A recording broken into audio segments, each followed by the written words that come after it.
When I think back to 20 years ago, I would have never thought society would be this dependent on technology. Back then, the cell phones were huge. We were all using dial-up internet. The advancements in technology that Apple has made all of our lives a lot easier. We can use their products to FaceTime someone halfway across the world, to sitting down on the couch and watching a movie. Almost everyone in the world has heard about Apple, but most people don't dive into how the company works. It is a huge corporation with many moving parts that all need to work together to make this multi-billion-dollar company work. When it was time to find a company to do this research project on, I tried to do it on a company I wanted to learn about. I chose Apple. I chose Apple because, for me, I use a lot of their products. Apple is a global company that does business worldwide, and it is on the Forbes Fortune 500 list at number 4. Forbes reports that they are worth more than $48 billion in net income.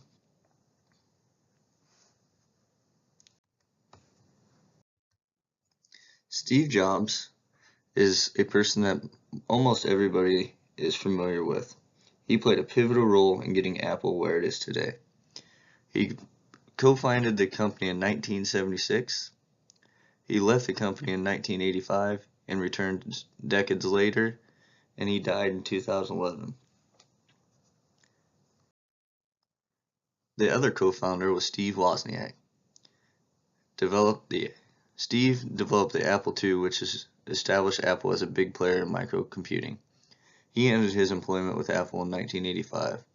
Without these two, Apple would not be where it is today, but I'd like to dive in further on the people who make Apple run today. Tim Cook. Tim Cook is Apple's current CEO.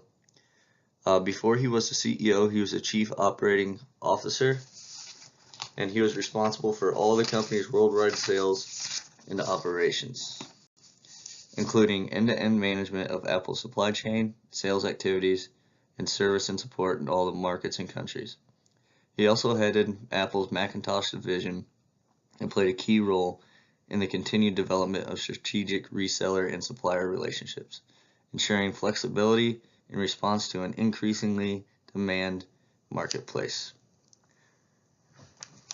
Being the CEO of a company, you have to be able to delegate and let people you have hired to do the jobs you hired them for. One of these people is Eddy Cue. He is the Senior Vice President.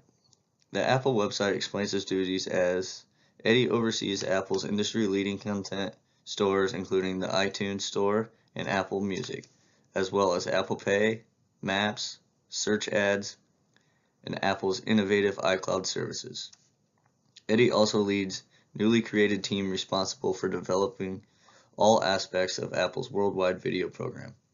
Eddy's team has an excellent track record of building and strengthening online services to meet and exceed high expectations for Apple's customers.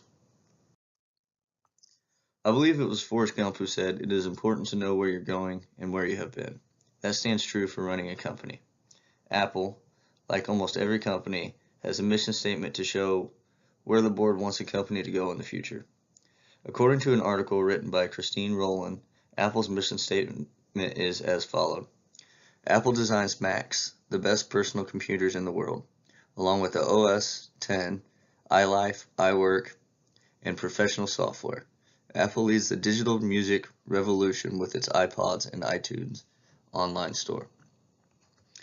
Having a mission statement is important, but it's also important to have a vision statement. A vision statement is important to let your investors and your employees know where the company is going. Apple's vision statement is as follows. We believe that we are on the face of the earth to make great products, and that's not changing it. We are constantly focusing on innovating. We believe in the simple, not the complex.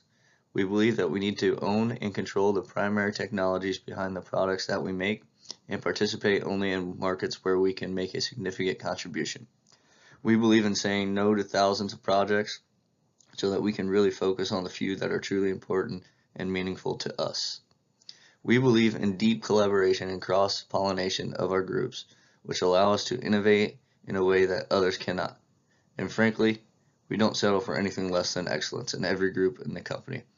And we have the self-honesty to admit when we're wrong and the courage to change.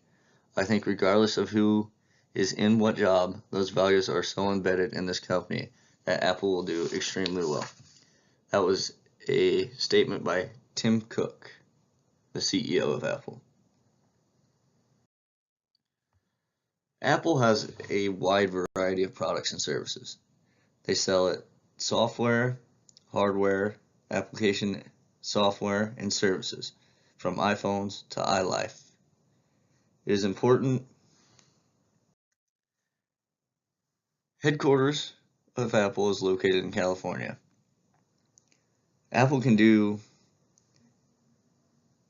People enjoy Apple products all over the world.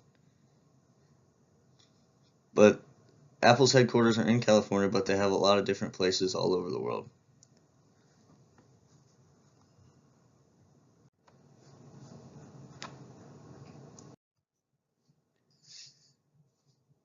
With Apple being such a large company, there's a lot of important decisions to be made. The board of directors can't be involved in every little decision, but they are there to make the big decision to help the company be successful.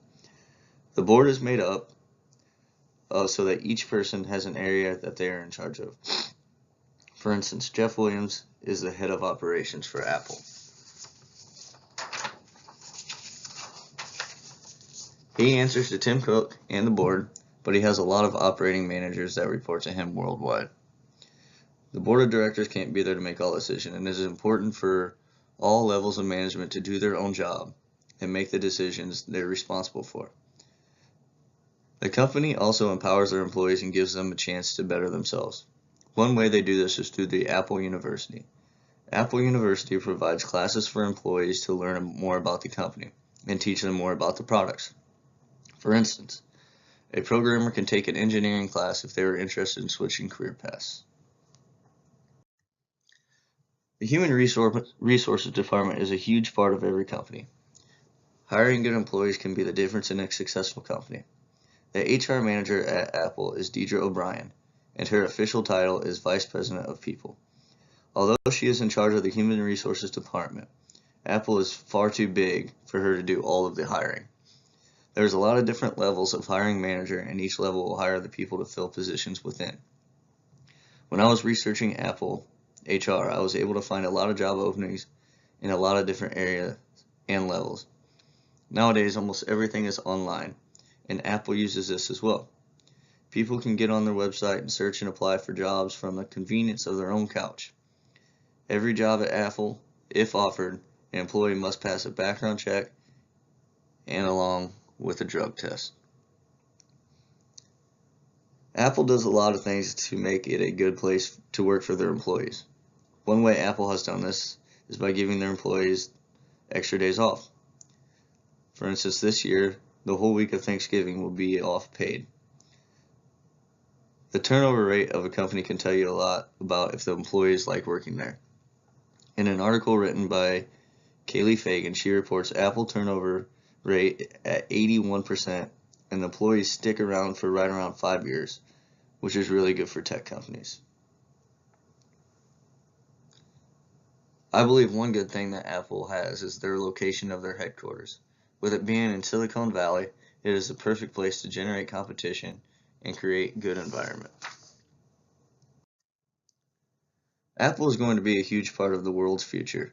From a personal standpoint, I can't wait to see what kind of products they come up with. Who knows what kind of technology we will see in the next 10 years, but I am certain of one thing. Apple will continue to be a tech giant and push the envelope to expand their business and return their ideas into reality.